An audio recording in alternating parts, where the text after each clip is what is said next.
Here we are back at Sunbird Hill on the edge of Kibale Forest in western Uganda, the birthplace of the East Africa Travel Podcast.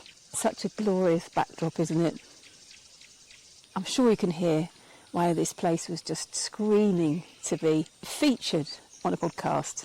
In this season, we're going to be venturing beyond Uganda's borders, literally, and in conversation with a list of really interesting guests. If you're wondering what they all have in common, it's a love for Africa and a love for the natural world. It's just been raining, we had a heavy shower, sun's come out. It's mid-afternoon and it's lovely temperature. A lot's been happening in my house since we last spoke. If you listen to season 1, particularly episodes 1 or 2, then you'll know I live in a wooden house with a big thatch roof on the edge of Kibale National Park. In episode 8, I told you all about the bats that I share my house with. Yes, you heard that right. Well, for a long time there was one that used to fly in at night. I would be quite unaware that the bat was there, only that I'd see bits of moth on the floor in the morning, that the leftovers, bits of wings and so on, that the bat had been feasting on at night. But over time, and with me spending more time away from home, the memo went around the local bat community, and one by one they started congregating in my house, which is a big wooden construction, but really quite open to the elements. It's a very simple chap-chap kind of construction, and there's a big gaps between the bits of wood. It's been many years since I worried about what would fly in or slither in or anything else, and actually I love it. I never know what I might be sharing my house with. Oh, did you hear the thunder? Last night, for example, I'd left some of the lights on at night and a huge moth flew in. I'm trying to measure it with my hand, but it's about as far as I can stretch. That's how wide it is. I think it was the Walker's owl moth, and that was flittering around last night. Something else was banging around. I think there's a couple of mice making a nest again in my roof. So there's always a story to be had, just being in my house. But at a certain point, one bat had become 3, become 5, 9, 10, 11, 13 at one point. And I was completely unaware of them most of the time because the inside of the thatch is very high and you have to look hard to see them. And it would only be about 6:30 at night that they suddenly come to life and you realise how big these things are. When you see them hanging upside down asleep, they just look like a mouse. And when they start moving, you realise they've got really quite big wings.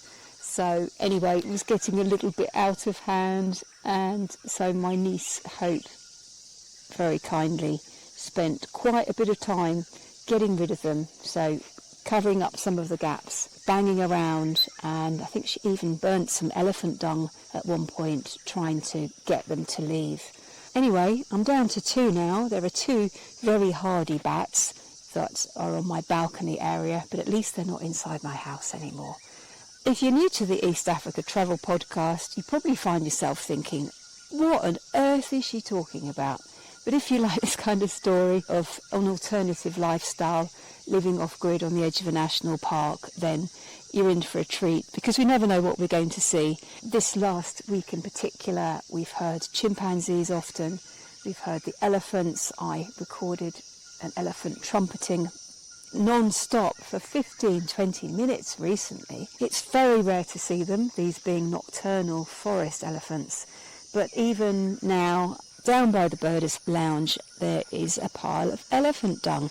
Note to myself, I really should be picking that up because we might need to get rid of those last 2 bats on the balcony. Stories come thick and fast from the edge of the forest. I have so much recorded for you, I hardly know where to start.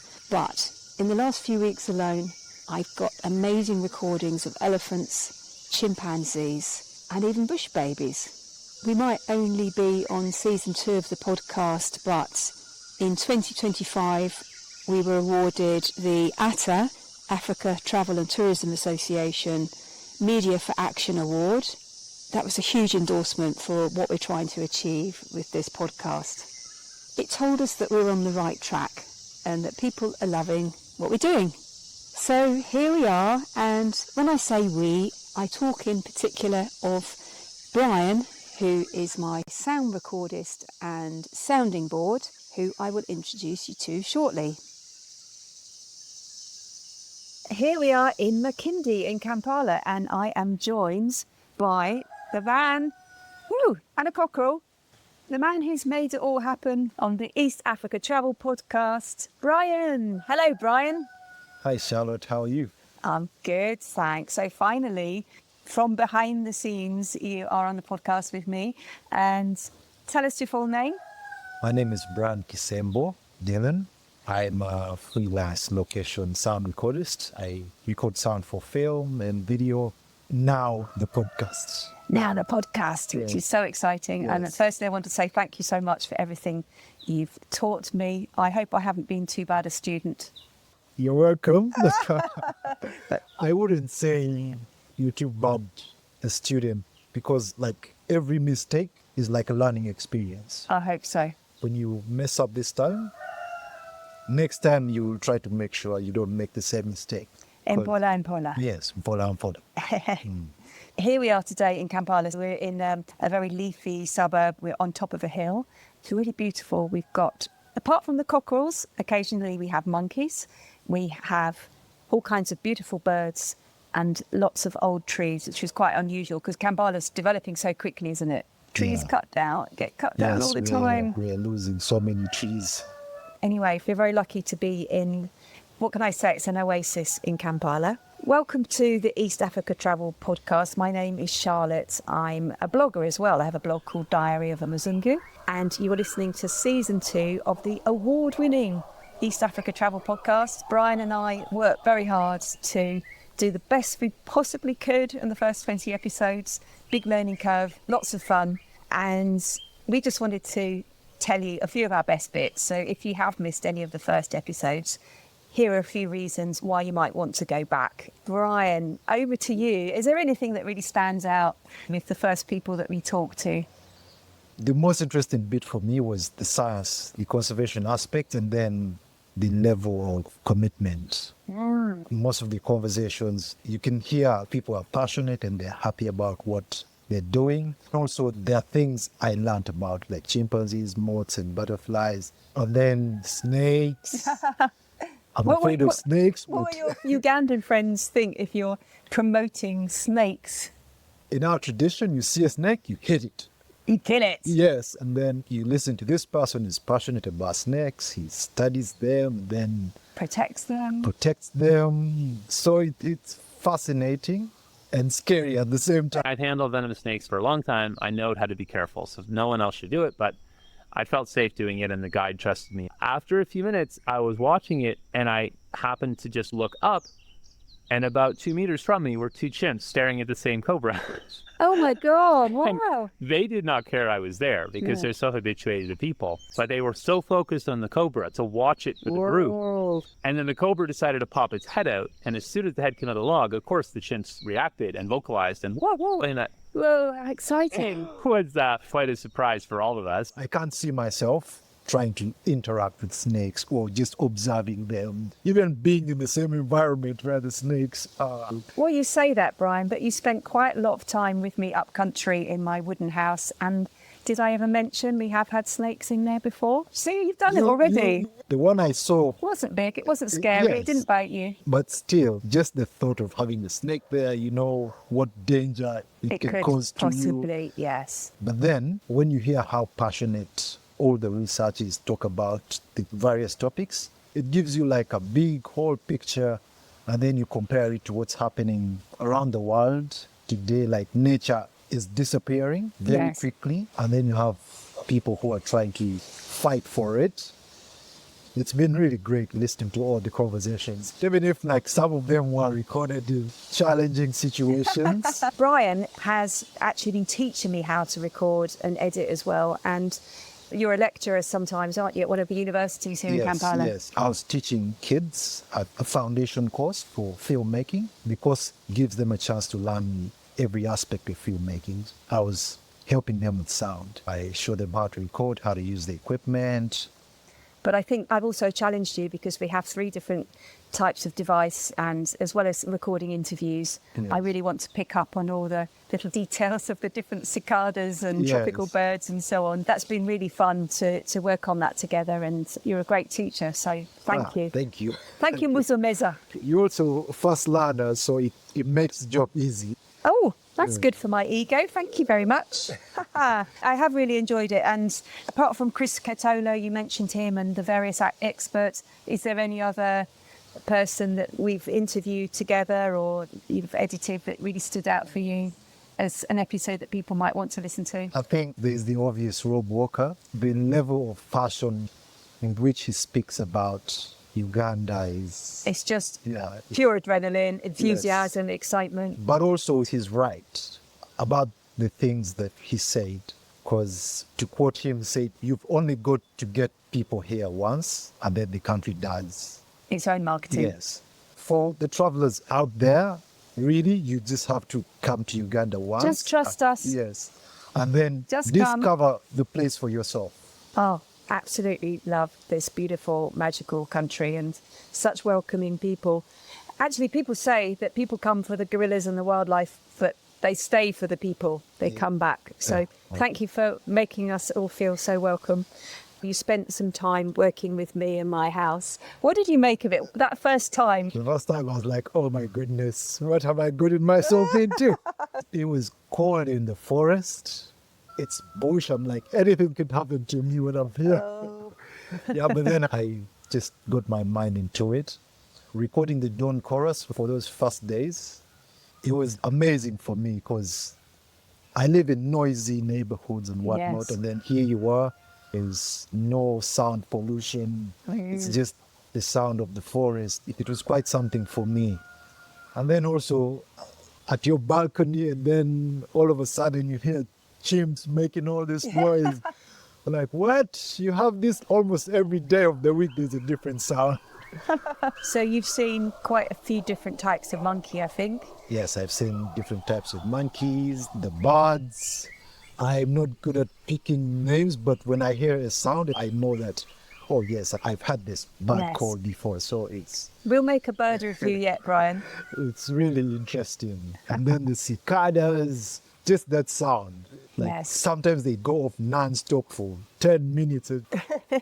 I'll always remember the day that you came running back from the latrine. Forgive me sharing the story, but it's an outside long drop kind of toilet, and I think I said, oh yeah, Bryan, the bathrooms, just go outside the house and walk down. There was a squirrel. I didn't panic. I was like, okay, just open the door and let the guy out. But he wasn't just in the cubicle. He was actually, so you lifted up the lid of the toilet. Like down. I don't know how this thing got there, but That did make me laugh, because the thing with living on the edge of a forest is you're always seeing and hearing new things.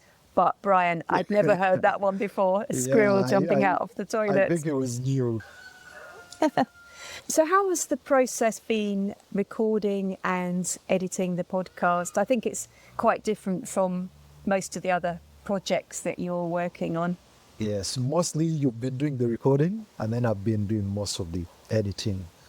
In the beginning, it was quite of a challenge. It would take so much time because of the level of cleaning up I had to do. Yes. And then some of the interviews were recorded in an environment that I personally would not have recorded in. So like an echoey room? Yes, an echoey room, or you have like a noisy background. So they took really time for me to clean. But then as time went on, recordings became better. I was also like fascinated on some of the recordings you did. There's an episode where you were on a trip and then you were able to capture hippos making that sound. Oh, that was amazing. It was so interesting for me to hear, because you're getting these animal sounds in real time. I can imagine how that would encourage somebody to travel to Uganda and then experience what you experienced, or even better. That particular night, I was woken up by hippo outside my tent. Oh. And I mean, how thick was the canvas? 1 millimetre or something. And it was so loud. But the problem was I couldn't put the light on, not even my phone torch, because I knew I'd disturb it. So I was moving around in total darkness, trying to find the recorder. Right. And then I pressed play or record, and I realised the batteries had run out. Oh, my so then I had to try and find the batteries, put them in the recorder, in the darkness, not making any sound, trying to get ready, because it was the one thing I really wanted to record. So this was on location in Chambora Game Reserve on the edge of Queen Elizabeth National Park. Well, it worked out really well, didn't it? So I hope people have a chance to listen to that episode. Yes. Diani, that whole experience with the turtles moving the eggs. I can just picture you doing that, and then how fragile the eggs are, then what level of care you had to take while carrying them. It was really fascinating. I think you've gone through some wonderful experiences while recording the podcast. Oh, thanks, Brian. I hadn't picked up on how much you enjoyed that episode. It was fun to be able to record the sound of the waves and the excitement of people as everyone gathered, to watch the turtles run back into the ocean, run into the ocean for the first time. And then a couple of days later, I just happened to be in the right place. And somebody called me and said, a turtle came up on the beach in the middle of the night. It was full moon, and they laid some eggs, and they get moved not very far at all, not even 100 metres, but away from tourists who might trample them. Well, thanks for being with me on location. You know, this is one of the things I really love about the podcast. When I'm recording, sometimes I think about you, and I think about other people who've listened to the podcast, and I think, oh, Brian's going to really like this. Oh, that's interesting. The more people listen and give me feedback, the more I'm thinking, so-and-so might like to hear this sound, or they might want me to ask that question. On my first visit, we did that walk through the forest. And this is Kibale Forest, right on the edge? Yes. Normally, when you go for your walks around the forest, for those episodes where you have all these stories, I remember because I went through tracks. We followed the elephant trench, didn't we? Yes, but then also the several small stories. Now, like there's this conversation you had about the poachers, and then a tourist who got killed, and then what happened. They're quite interesting stories. But you can relate to them much more because you've been there because on I've location. been to the environment. But it works the other way around as well. If anyone's listening who enjoys particular stories, just contact me. There's no reason why we can't organise a trip for you or connect you with somebody, and you can see and hear for yourself in person all these lovely places we visited with super interesting people. Oh, and then top Maasai music.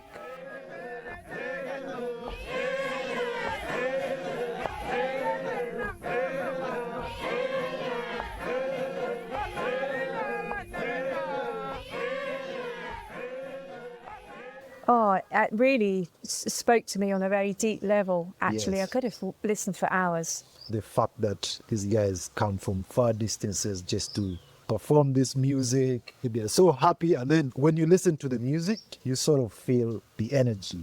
You say perform, and even though they were at a lodge and there were people listening and watching and so on, Yes. what I got to learn was this is the way the community lives anyway. So they're always singing. Oh, wow. Yeah, and so it's beyond performance. You actually get an insight into their Yeah, everyday culture, yeah. and I found that really moving. That's been repeated recently when I went to Karamoja, and I've got so many recordings of the music up there. It's like, I've been to Karamoja. Yes. It's really beautiful. Beautiful. Up So there. that's northeastern Uganda. That's coming up in season 2, at least one episode of these amazing, deeply traditional cultures. You're listening to season 2 of the East Africa Travel Podcast, and we've got a ton of really fun and interesting content for you. One of my favourite episodes that we've been working on is interviews with Mzee Silva Chamukama, beloved elder of Sunbird Hill and Kibale Forest, sadly passed away, but I did spend quite a bit of time talking to him before he passed, and we both really enjoyed listening to those episodes several times, haven't we? Yeah, the conversations you had with him were quite extensive. Yes. I think he has stories for years. So reformed poacher, he talks to us about what it's like to hunt, to be a poacher, and then to give all that up to be a ranger and a tracker. And I can't wait to hear what you think about those episodes. Really special. Who else have we got coming up in season 2? Harriet. Harriet Awala, a Kenyan travel journalist, friend of mine, just found out that she's won an award. So congratulations, Harriet. Very, very well deserved. That episode was recorded in Mombasa. Harriet and I were at a sustainable tourism conference. Anyway, listen for that episode. She's got lots of stories to tell, and we swap notes on what it's like to be a travel writer, promoter. Who else? Rowan Martin, World Parrot Trust, another really great interview that took place in the bird hide at Sunbird Hill on the edge of the forest. Yeah, so from just that episode, I can now tell that's a parrot. Yeah, you see, I think we know more than you realise. I started learning all these bird calls, and it's really interesting. The Hadada ibis, I think you know that one. I Yes. think you know the hornbill. The hornbill, the turquoise. There you go. See, that's at least 4 birds, you know. Yeah. Well, I'm just looking up ahead. I've just seen a marabou stork flying overhead. Seen a pied crow. This garden has very beautiful birds in it. I must do a recording tomorrow morning. Well, thanks, Bryan, for finally appearing with me on the podcast. I think we should do this again. We should. I don't have a particular favorite because every episode has been special in its way. They have all been different, like in terms of content, in terms of what you pick when you listen to it. So I can't say I have a favorite, but there are some things that stand out, but mostly sounds, mostly scenarios. Now, like our signature tune for season 1, the chimps.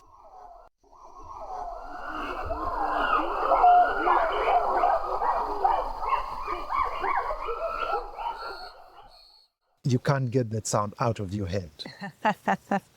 It's such a crazy, energizing sound, isn't it? The chimpanzees Yes, screeching from inside the forest. Yes. And then there was this one episode where you were looking up a tree, and then there was a monkey, and then you said, "Oh, it's scolded me." I was just smiling while editing. Yes, I really felt I was being told off by the red-tailed monkey. Yeah, so every episode gives me like a really different experience, but they're all good experiences. Nice. Well, thank you, Bryan. And perhaps you've got a good sense now, if you haven't listened to many episodes before, of what we're trying to achieve. We want to give you an experience of what it's like to be here in Uganda and wider East Africa, introduce you to some fascinating people with great stories, whether from conservation or travel, and travel advice as well. So we've got a mixture of topics, and if anything's missing, just send us a message.